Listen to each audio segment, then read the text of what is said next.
Apakah benar kota kaum Nabi Lut masih ada hingga kini? Dan benarkah sisa-sisanya menjadi bukti nyata dahsyatnya azab Allah bagi kaum yang durhaka?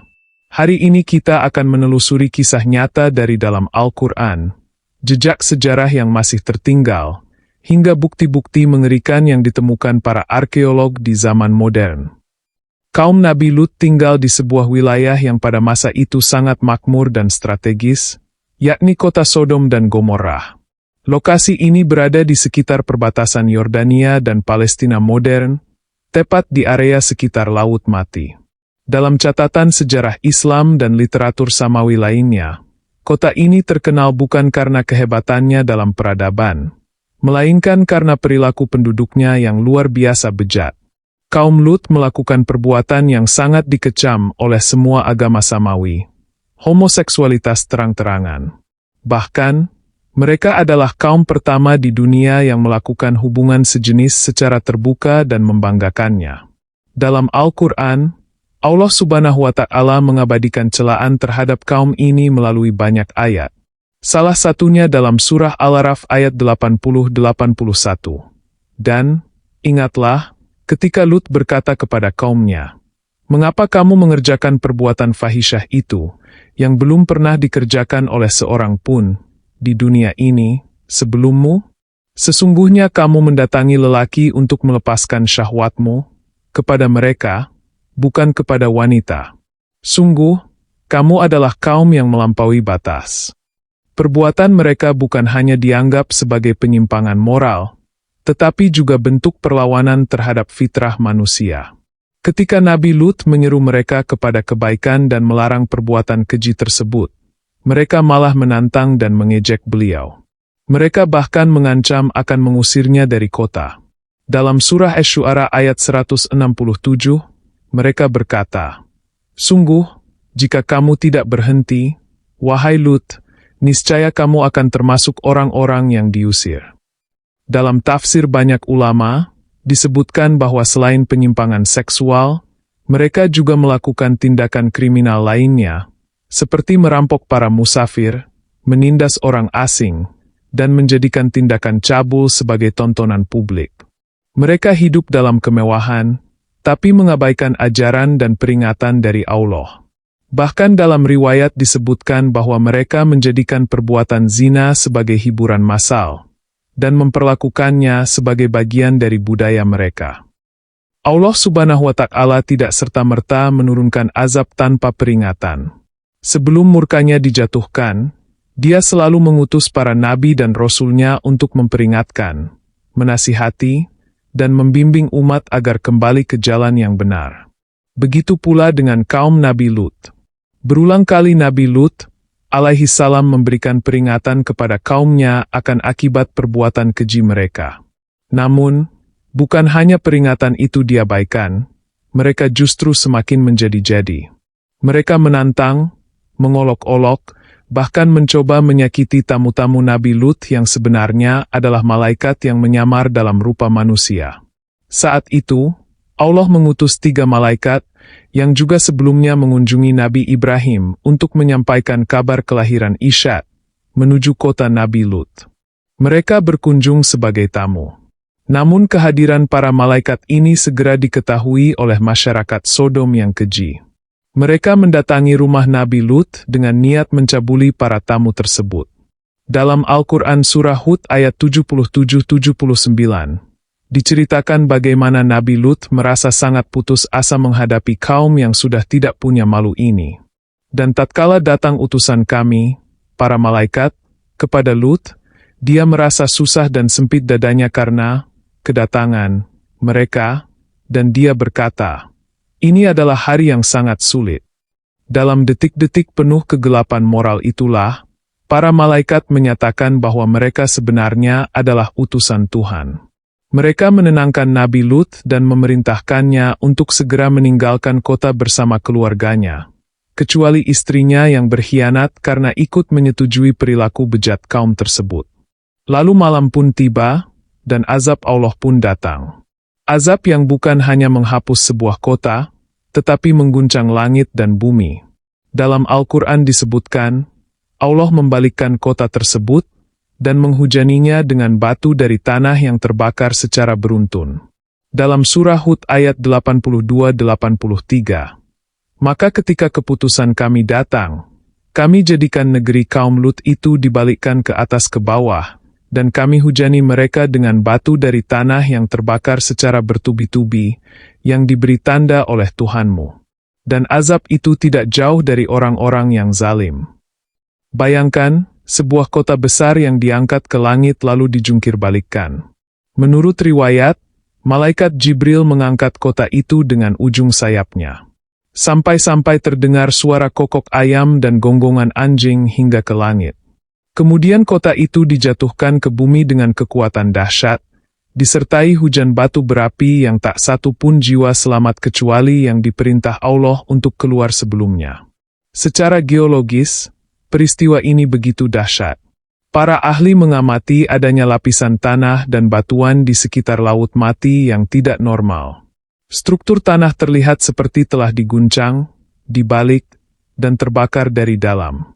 Kombinasi tekanan geotermal, pergeseran lempeng, dan panas ekstrim menciptakan struktur geologis yang seolah menggambarkan ulang ayat-ayat azab tersebut.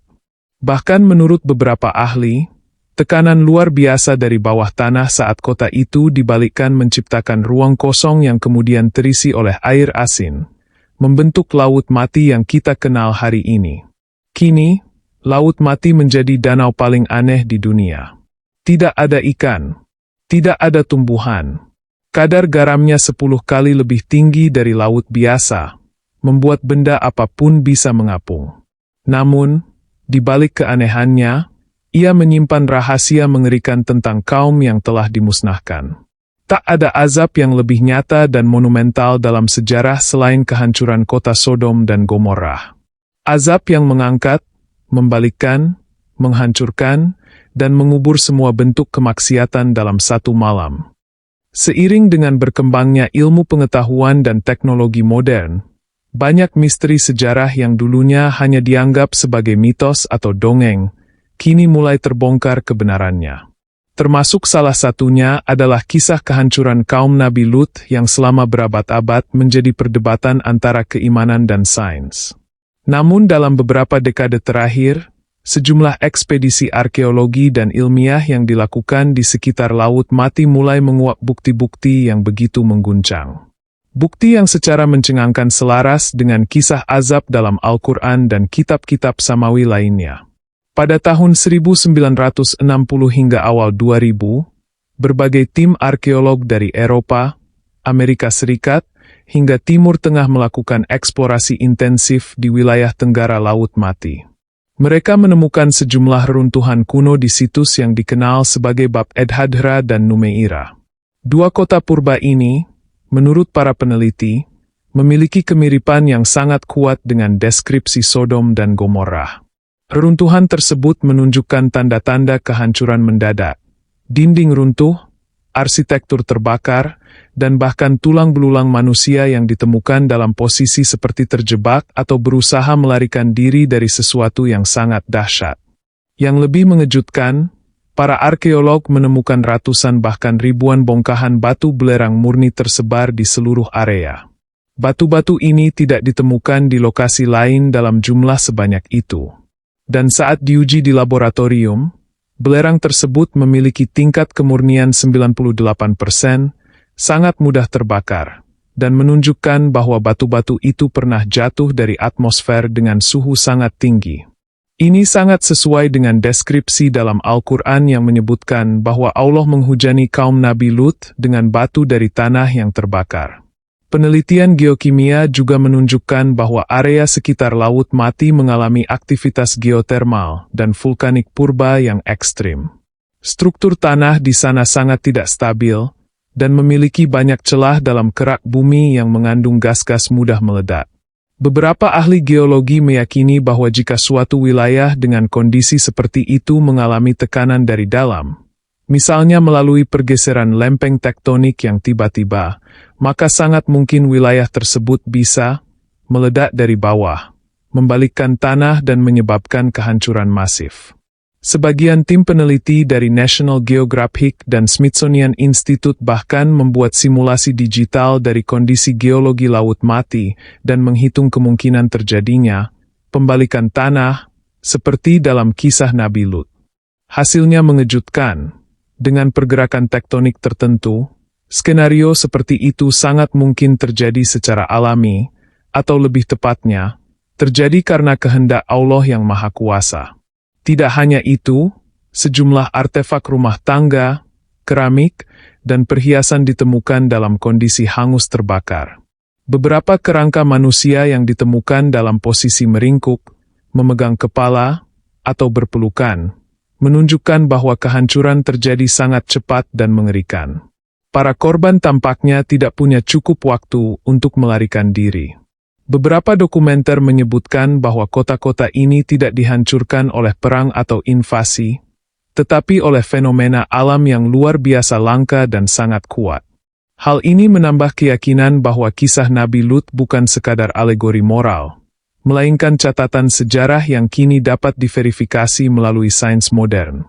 Dan yang paling mencengangkan, di sisi barat daya Laut Mati, terdapat gurun tandus yang dari udara tampak seperti bentuk kota yang telah terhapus. Dinding-dinding kota purba yang membentuk persegi panjang besar terlihat samar namun nyata jika difoto dari ketinggian. Sejumlah pilot dan drone arkeologi berhasil merekamnya. Apakah ini bekas kota Sodom yang dibalikkan? Bukti-bukti ini bukan hanya membuktikan kebenaran kisah dari sisi sejarah dan sains, tetapi juga menjadi pengingat bagi manusia modern bahwa apa yang pernah terjadi bisa saja terulang kembali jika manusia mengulangi dosa dan kebejatan yang sama. Dan Laut Mati bukan sekadar tempat wisata atau fenomena garam, tapi monumen hidup dari azab Tuhan yang masih menyimpan misteri dan rasa takut hingga hari ini. Setiap kisah dalam Al-Quran bukanlah dongeng masa lalu, melainkan peringatan nyata untuk masa depan. Allah Subhanahu wa Ta'ala tidak menurunkan ayatnya sekadar untuk dibaca, tetapi untuk direnungkan, dipahami, dan dijadikan pelajaran. Kisah kaum Nabi Lut yang dimusnahkan bukan hanya catatan sejarah tentang kehancuran sebuah kota, melainkan peringatan keras bagi umat manusia sepanjang zaman, termasuk kita yang hidup di zaman penuh fitnah ini.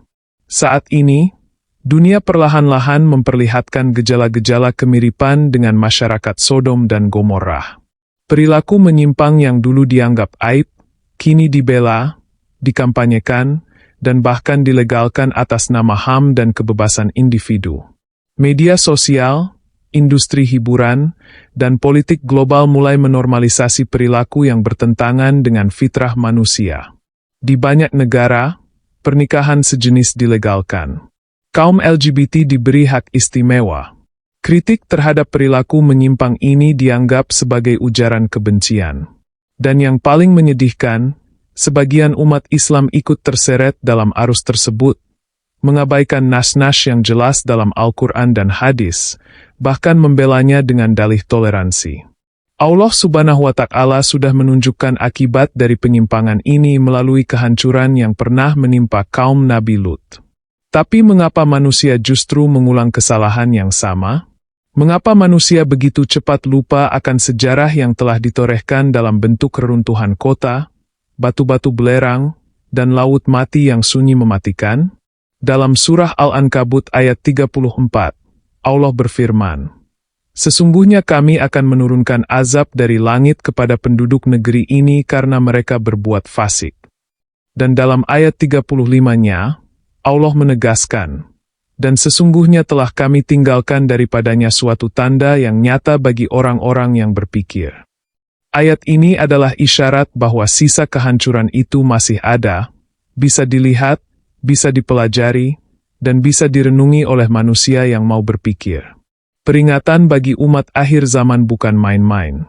Rasulullah bersabda dalam banyak hadis bahwa di akhir zaman akan muncul berbagai fitnah.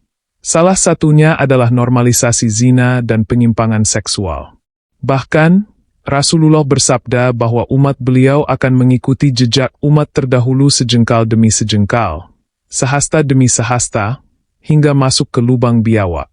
Dan ketika ditanya, Siapa yang dimaksud dengan umat terdahulu? Rasulullah menjawab, Yahudi dan Nasrani. Artinya, kita sebagai umat Islam pun akan menghadapi ujian keimanan yang sama dengan kaum-kaum yang dahulu dibinasakan. Maka tak heran, hari ini kita menyaksikan bagaimana kemaksiatan sudah tidak lagi dilakukan secara sembunyi-sembunyi. Ia menjadi tontonan, bahkan dirayakan dalam festival, parade, dan kampanye terbuka. Perilaku LGBT, pornografi, zina, pemerkosaan, perzinahan dalam keluarga, dan berbagai bentuk penyimpangan lainnya bukan lagi aib, tapi dianggap hak asasi manusia. Sementara suara-suara kebenaran dibungkam dengan label intoleran. Di saat dunia semakin terbalik moralnya, Allah telah mengingatkan kita lewat sejarah. Dan sejarah itu kini terhampar nyata di laut mati. Kota itu telah dibalikkan secara harfiah, dan dunia hari ini mulai mengalami pembalikan nilai secara perlahan. Apa yang salah dianggap benar. Apa yang benar dianggap kejahatan. Inilah tanda bahwa manusia sedang mengulang kembali dosa kaum terdahulu. Apakah kita akan menunggu azab berikutnya datang terlebih dahulu sebelum bertaubat? Apakah kita akan tetap mendiamkan kemungkaran demi menjaga popularitas dan kenyamanan hidup duniawi?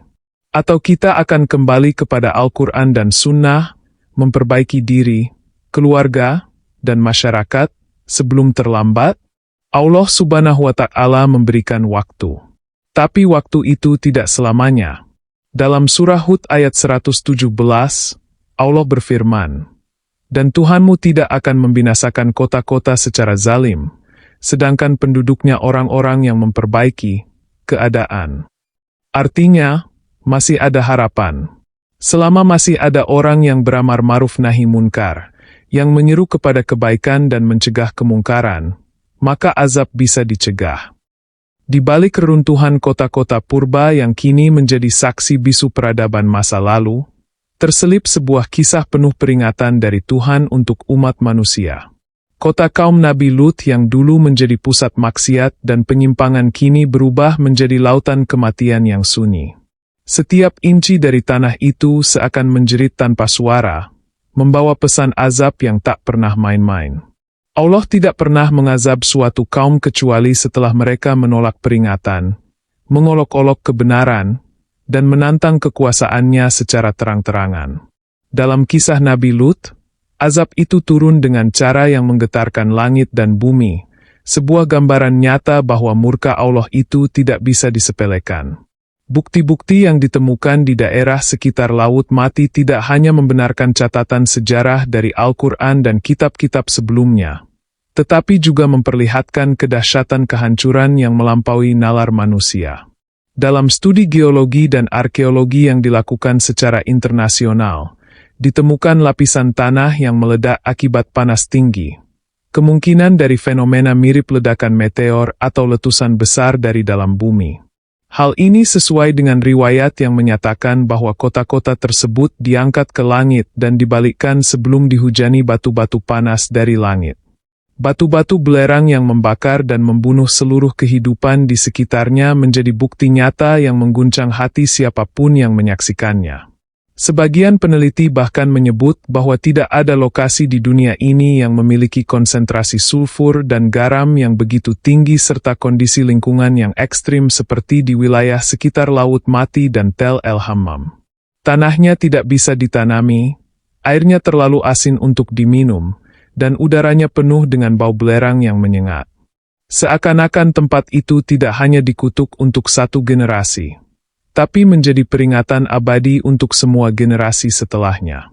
Bahkan para ilmuwan sekuler yang tak percaya agama pun mengakui bahwa kehancuran di kawasan ini terjadi dalam waktu yang sangat cepat dan brutal, meninggalkan kehampaan dan kehancuran total.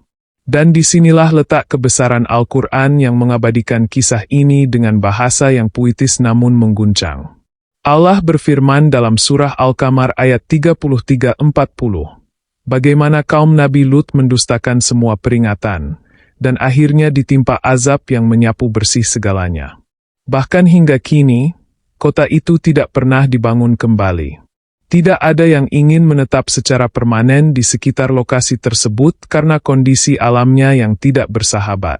Para peneliti, traveler, dan peziarah yang berani menginjakkan kaki di sana selalu pulang dengan kisah-kisah aneh dan suasana mistis yang sulit dijelaskan logika. Sebagian bahkan mengaku merasakan tekanan jiwa, mimpi buruk, atau sakit tanpa sebab yang jelas. Dengan fakta-fakta ini, benarlah bahwa kisah Nabi Lut bukanlah dongeng pengantar tidur, tetapi sebuah pelajaran yang sangat penting untuk direnungi oleh umat manusia, terutama di zaman di mana penyimpangan semakin dianggap biasa.